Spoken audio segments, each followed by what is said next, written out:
what we see in the United States and in Los Angeles is that anti-Semitism and Islamophobia are problems. The biggest sort of hate crimes that are reported in the United States, or the highest number of hate crimes in the United States, are anti-Semitic. They're against Jewish people in the United States.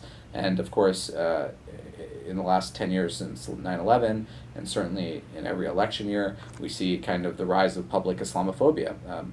And what I think the narrative is that, well, Muslims and Jews don't get along, and that anti-Semitism and Islamophobia are issues for Muslim and Jewish communities respectively. But the data shows that that's not the case at all. That the data shows that those people who are anti-Semitic are also more likely to be Islamophobic, and vice versa.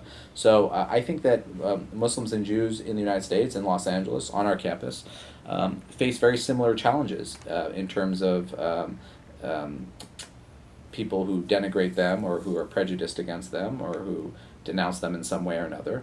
And because of that, because of their shared experiences of Islamophobia and anti-Semitism, I think there's some very natural alliances that can form, both in terms of solidarity, but also in terms of advocacy, education, and community service. One of the things that kind of switches something in people's heads is that when I tell them this 2010 Gallup poll revealed that anti-Semitism and Islamophobia, like, each is the greatest predictor for the other. So if somebody has Islamophobic beliefs, they're also going to be anti-Semitic.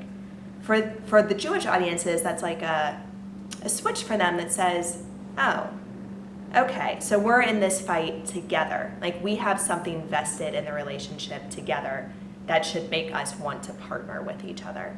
And that's a far cry from the way that it's been framed in the past, in terms of, oh, well, anti-Semitism has been experienced by Jews in the 1930s and 40s and 50s, and look at the Islamophobia that's out there now.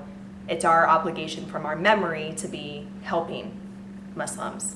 And yes, it is. I mean, that's part of the equation, but it's also really important for Jews to understand that there's latent anti-Semitism now, and it's very much related to the rise in Islamophobia. It's very, very easy for the issue of Palestine to polarize us as faith communities. So we have to work extra hard to bridge that gap. I think that what we want to see ideally happen is already happening. You know, we need to come together and have a unified front when it comes to social justice issues, economic justice issues. We need to come together as faith communities to be active in the affairs of our city.